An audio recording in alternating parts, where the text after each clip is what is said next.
it is time to go through the GOHA Rush Festival for Duel Links because I actually took part in the event and I got a whopping 71st place in the event. Now, overall, I think not a bad scoring for the amount of games I played. I saw so many people playing 400, some playing 600 games, right, and coming lower than me, and so I think that overall, this wasn't too bad. Now, I thought I just, day one, I'd see, okay, how things go, and they went kind of well, and then over the weekend, I was, I want to get that, that cool foiling, and then it ended up being that I was so far kind of ahead that it just made sense to kind of keep things up and stay in that top 100 range. Now, the deck I played was, of course, Bubble Actress, which, if you remember back to my, first review of the box, right, I said that I don't think they're going to be that good.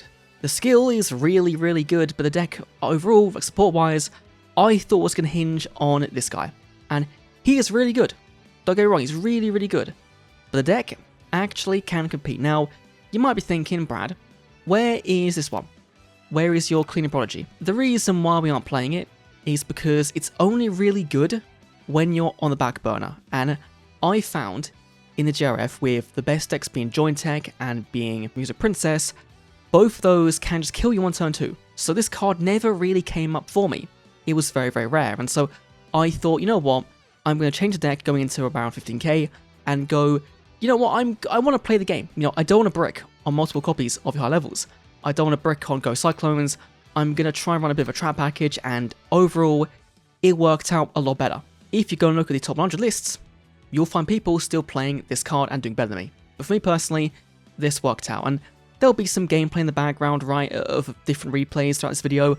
We'll see how this kind of works out in editing. I just kind of wanted to use it as a way to talk about the format rather than the deck, because the deck performed admirably, right, but there are some really big issues with the format, and that's despite me really enjoying the event, right? So, I had to enjoy to play that much, but there is some big things that do need changing about Rush Duel and Duel Links. One of them, not going to do, but they really, really should do. Overall, top 100 is looking pretty surprising, right? So you've got the first two being archive skills. It's interesting given what the decks are.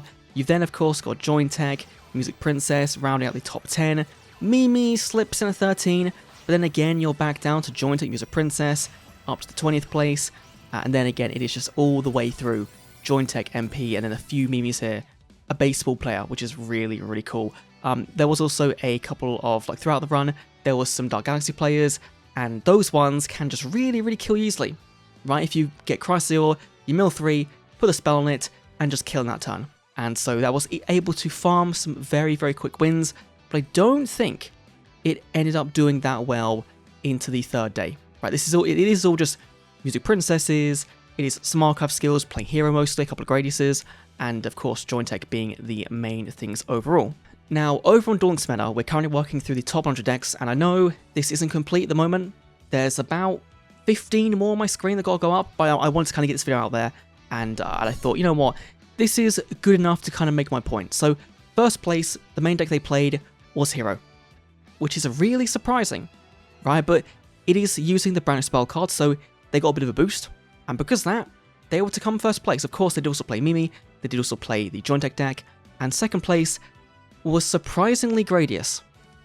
I don't think many people saw this one coming, just straight up.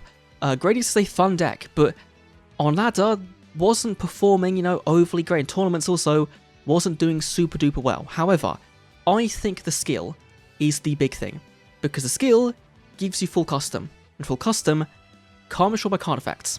And at the moment, there's Joint Tech Sticker Silas that can nuke the board, and is a really, really big reason why Joint Tech is winning so well, and this card gets around it. I think that if you're playing into a Joint Tech metagame, going for this turn 1 is a really, really solid shout. But of course, not unbeatable because they can, Curse Rising Light, put it face down, play Boring Kong, pop it, etc. So there are always ways around it. It's just a really big counter to Joint Tech in that regard. Geoffrey the Goat coming in third, really, really nice with Joint Tech. I hate the deck, I hate this card in particular. Okay, let's just kind of start here, right, with Joint Tech, right? This is the deck I think that I hate facing the most, because they have so many ways to play around everything you do, right? Usually Joint Tech, their first thing's going to be, they go for a Rex. They play their skill, reveal the Rex, you mill, and then they go for Rex to better back row. So a Trap Hole, a Shady for example, and you've got to use it on the Rex. Right, you've got to. So if it's a Trap Hole, it dies, they then always follow up with Leo. Leo resets the Trap Hole, brings back the Rex, summons the Rex to 1 tribute, pops a Trap Hole, bobs your uncle. And from there, they can then go into their Joint Deck Silas that's also 1 tribute, and then nuke your board, and then kill you on that turn. I don't know what you'd hit in Joint Deck. I don't know. I'm not going to try and predict, right? Limit 1, Limit 2, Limit 3, for example. They do need to do something, though, with this card, and also to do with double tributes. This deck in particular makes all of your trap cards kind of worthless. I think if you had, the first summon per turn is 1 tribute, then I think you could kind of get away with, having the reliance on Joint Deck Rex being so important that it dying would actually be impactful, but at the moment, it's not. Maybe also you go for the Leo. Right, you hit the Leo, you put something else to 3, and then you've lost that recursion access, which is a big part of why the deck is so good. That's my thought at the moment. Then the other dominant deck is Music Princess, and the big thing here is of course Straight Pierce, and the fusion, the Action Melody. These two are a little bit bonkers, right, because what your opponent wants you to do is they'll find a way to go for the big fusion here, this one, and nuke your back row. Again, you're triggering a Shady, right, forcing it out. And then they go for the Flute Tomahawk. This card by itself sets up another fusion, usually going to be Diggazoon, right? And so then you've got access to Action Melody, you've got access to potentially Diggazoon fusion, and then you've also got Miracle Fusion on top. You'll see Straight Pierce before you actually need to, and so you'll be able to go Straight Pierce on this fusion, buff it up, summon on the fusion, Straight Pierce again, and kill. And so I think that may need to be looked at, but also is this card right here, Elemental Circulation. This card I think is fine in Hero, where it's intended for, but splashing it in so many decks, right? Music Princess, of course, the Warrior Toolbox deck, Magnum Overlord as well. There's a real balancing act here with this, right? I think in Music Princess in particular, it's really egregious giving it that much consistency in draw power. So I do hope this does get hit. I do hope it doesn't get missed out on the ban list, right? Eventually. Hopefully this week sometime, right? Circulation is by far one of the biggest pet peeves with that deck, right? Because the fact that Duel Links Rush's life points is still at 6,000.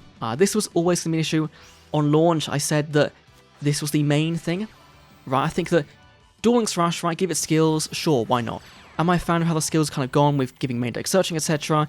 No, not really, but that's besides the point. 8,000 life is so integral to the card design of Rush Duel cards that it feels like whatever they release ends up being very OTK heavy. Right, you think 7th Road, they can easily OTK if things go right. Dark Galaxy, they've got an OTK play. Princesses have an OTK play. Gradius has an OTK play. Joint Tech has an OTK play. Even Aqua has an OTK play. And I'm not a huge fan of that being a thing. Right, I like the back and forth, but a lot of times it feels like that you don't get the back and forth in Rush Duel Links. And so that's my one big change I want to see is LP to 8,000, but they're never going to do it. Right, they won't. Again, Joint Tech Music Princess doing really well. Have we got anything more unique here? Right, we've got more hero build as well, playing the 3 off of the Hero Descent, that's really cool. This one here, Warrior Toolbox, doing fairly well as well. It is kind of a floodgate deck, right? The whole goal of it is to shut down, things like your Music Princess, or things like your Aquas, or your Joint Tech. And so, I can kind of see them maybe going for this in some way, hitting it in some shape or form, even though it wasn't that popular. It maybe got me once or twice in the whole climb, but, it was annoying when it happened. Of course, again, it is a lot of the same. Joint Tech, Music Princess. Baseball, doing well as well, right? Playing the pressure to nuke the board, attacking, go for OTK plays. Of course, again, it does play around Shady because they are playing a bunch of vanillas, so that's also a valid strategy, right? In a format in a GRF where you are incentivized to win more quickly, this was a deck that could win more quickly, and if it didn't, then it wasn't necessarily the end of the world. So overall, again here, you've got the Toolbox deck, right, playing the Straight Pierce, playing the Hero Package, right, for circulation. So, it's a real rough one. I am looking forward to seeing what they do with the format, with a ban list, right, skill balancing, of course. Hopefully this week will be cool. A lot of people were kind of moving on to playing Hydration, to playing the Triple the Thunder. I didn't see the value in switching halfway through, right? I felt like it might really ruin my game plan and ruin my mentality of actually, like playing the deck how I know I play it, even though from the replays you might see on screen, I'm probably playing it really wrong. Anyway, I am just, rambling while scrolling through this DLM article, trying to find a thing to talk about that's actually remotely unique. I am just looking forward to seeing what we do on the ban list. Someone here playing double extraction, right? Of course, playing your circulation, but this one focusing on making your Magnum Overlord. It is a floodgate card, right? We know it is, but I can kind of respect it. In the same way I can kind of respect a Gradius OTK, but I can't respect a Joint Tech 1, right? This one feels like you're clapping the opponent when they pull it off, right? A Joint Tech 1 is a Princess 1, it feels like you got bullshitted. And you never really want that.